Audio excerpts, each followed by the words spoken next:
Hi. I wanted to talk a little bit about self, not self, and the image created in the likeness of ourself. How this is occurring to me and why I think it's important is because when we idolize someone or something, we tend to make a mirror image of them, almost like we ground into that image on the outer, and we start reflecting off of it to build the vibration of it within ourselves. That ultimately is the image itself of that outer. Why is this important to understand this idea? Because when we idolize someone who is not in the when we are idolizing someone and we are not in our wholeness, right? We in the other are looking at what we seem to be seeing as not who we are. So because it's not who we are, we want to add it to ourselves. So in some way we create a objectification. It's this object because we are separate from this thing. Now, if this thing is a person, this object identity is a person, and we're in relationship with this person and we think about them, we create our life around them, they are a pillar for us and they leave,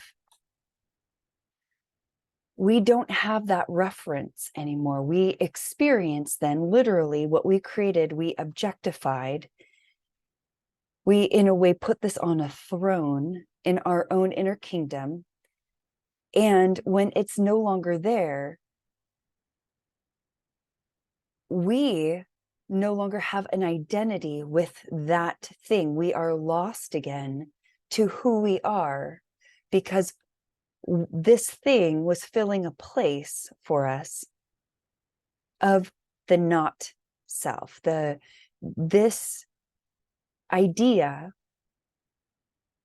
of holiness that we put on a throne to guide us, to direct us, to bounce ideas off of, also to treat us with respect, with dignity, to value us, to do all of the things unto us that we do unto it in love. When that is no longer there, we don't know where to orient because our orientation has an outer orientation, right? In these moments of no longer having a anchor point or a reference because we're referencing from inside out, right? And then we're putting the outside on the inside, making them our love or the object of our attention. We basically are putting on the throne in a way a false idol, right? And this false idol ultimately could be anything that we value, that we think is adding to ourselves from a place of separation, because we're not that, right? We're not in wholeness or fullness.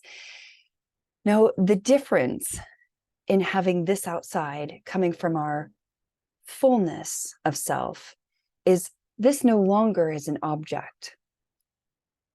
This is something that we have gratitude to interact with on inequality, right? I'm my own fullness. This is its own fullness.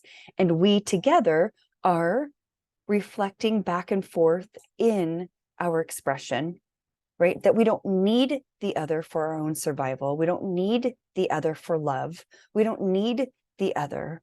And that lack of need for the other allows the relationship of self and the idea of other, right, to live in the fullness of expression of through gratitude, through availability, through nourishing and growing together, being nourished by each one of our fullness and our wholeness.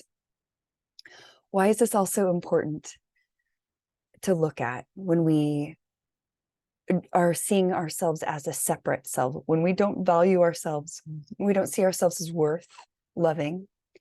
All the different ways that we've bought into the idea that and we've devalued ourselves, that we're not, unless we're doing something, we're not worth loving. So this lack of being, which is our nature, there's nothing that comes from the outside of being. Everything is within beingness. Everything is within love. Everything is within and as consciousness within this field of awareness.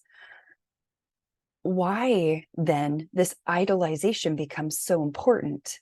Yes, it's actually spoken about biblically, but when we look and see it on a very mundane and practical level, we see that when we do not value the kingdom, the wholeness, the fullness of heaven first, right? We cannot receive who we are.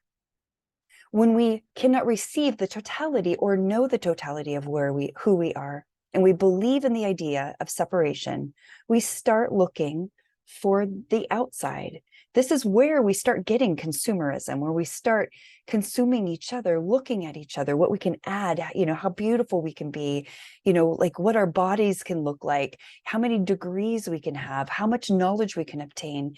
And we miss true, authentic connection with ourselves, with the kingdom, who is the source of the reason of the whole fullness of who and what we are, and what it is that is coming through us to offer to the world, which is also not by our own images doing. We know we have had enough experiences in our lives to recognize that when we listen to that small self, that idea separate self, when we are no longer attuned and in alignment with the kingdom,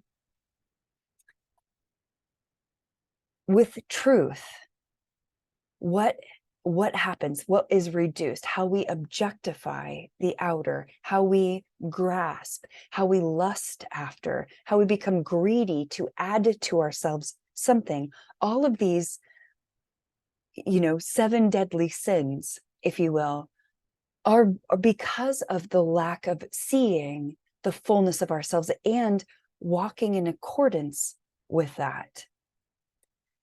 So creating an idol or an image outside of ourselves of need perpetuates, one, the idea of lack, that we don't already have that, so we need it.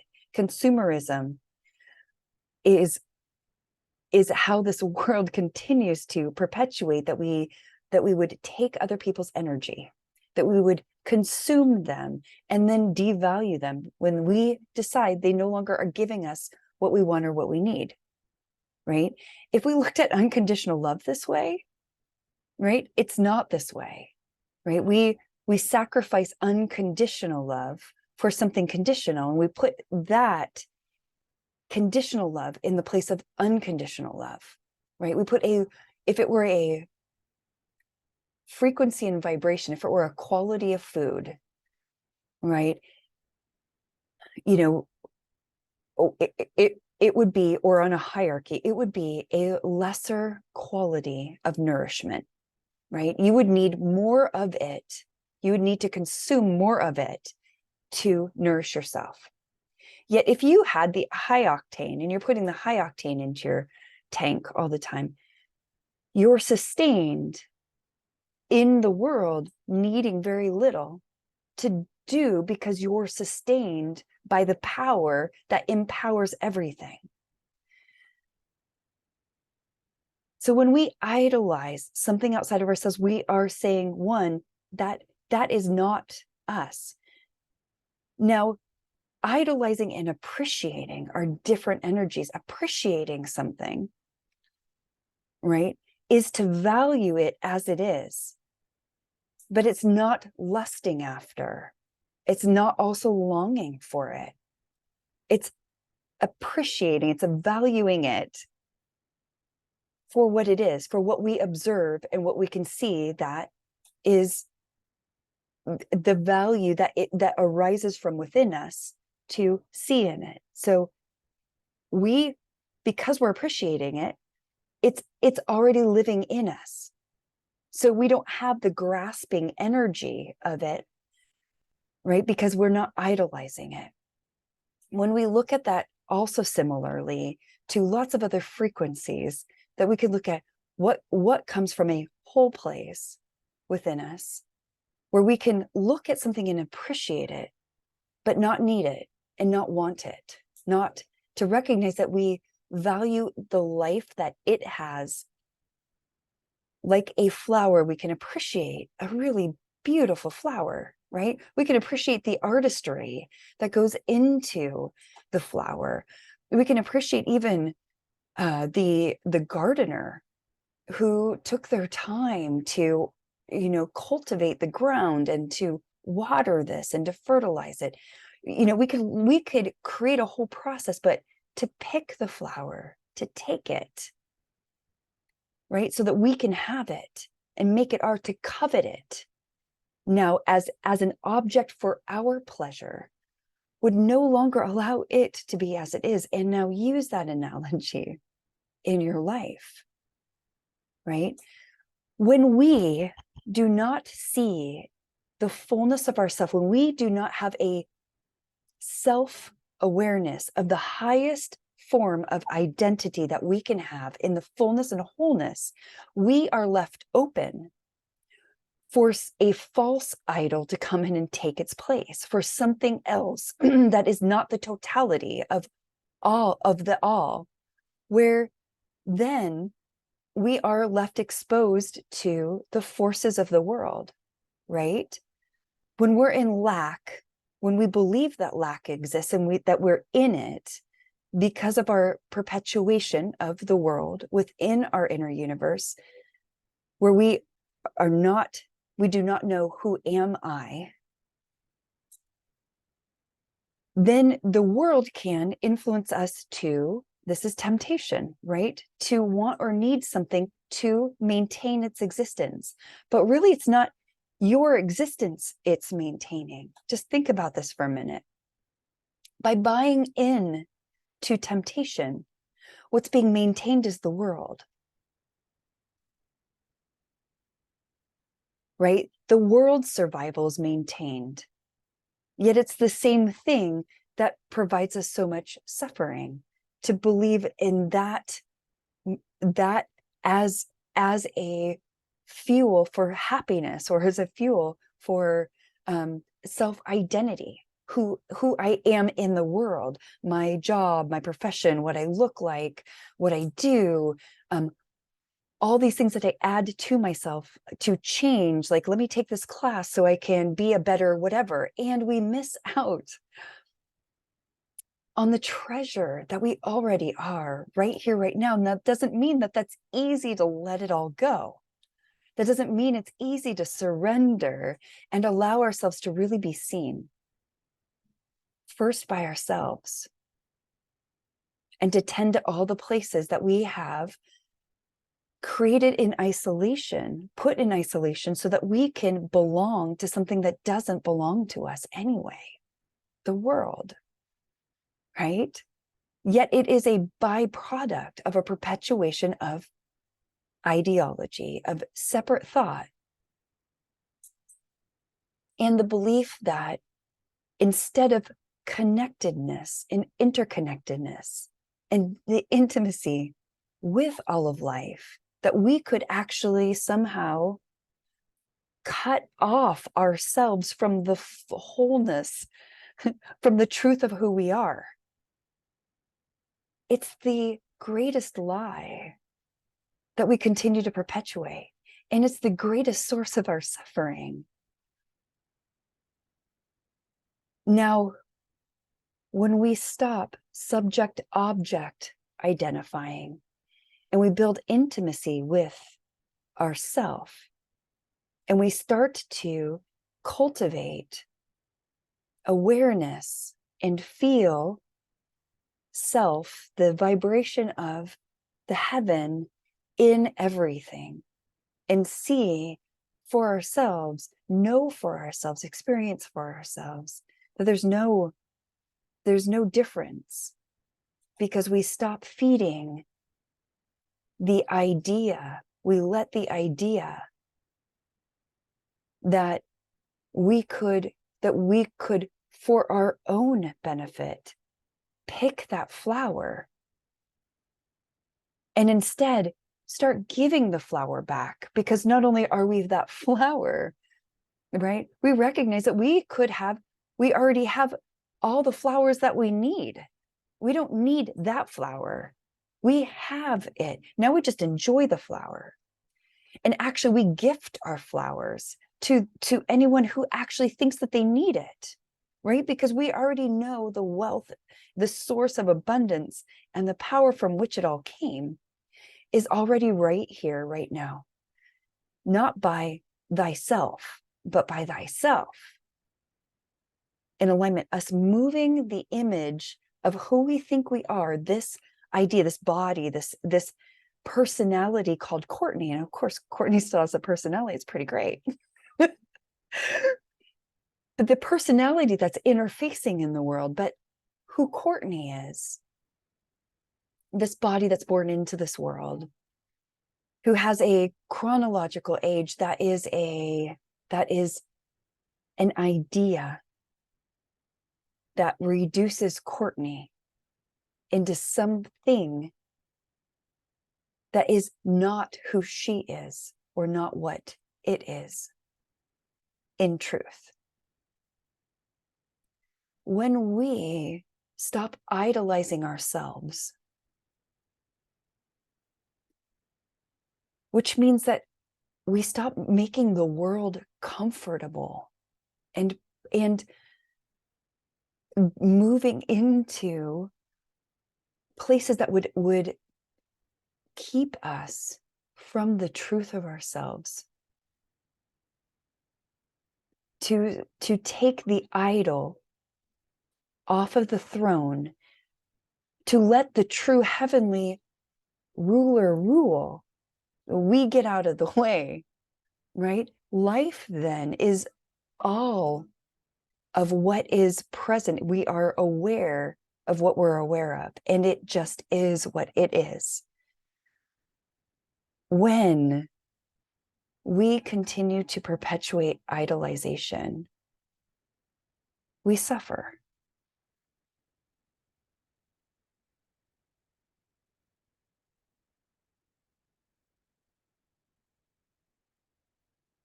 You are not who you think you are.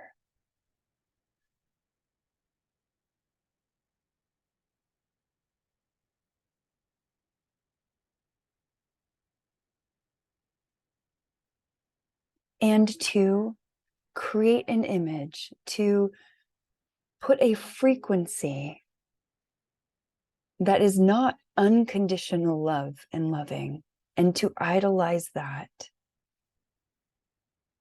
is to not see the gifts that you've already been given, which is unconditionally given to you if you would only turn and look and receive what's already been given. And it's not by our own doing. This is grace.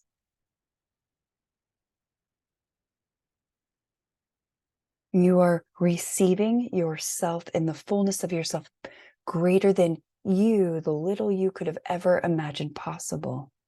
And yet this little you is interfacing in the world. Who is your idol? Who do you anchor in? Who do you listen to? What do you listen to? What vibrations propel your awareness?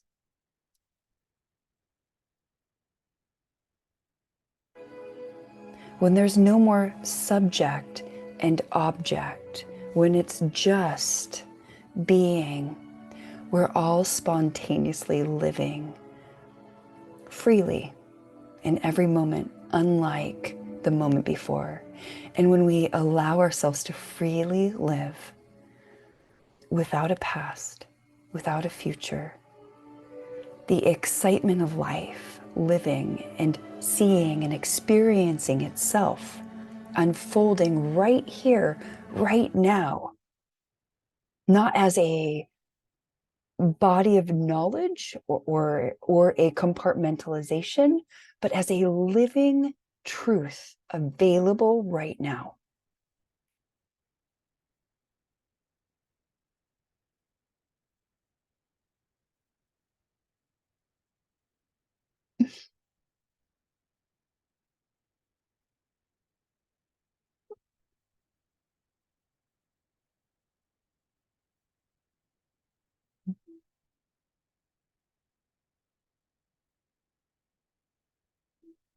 I'm so grateful to be here with you. Thank you.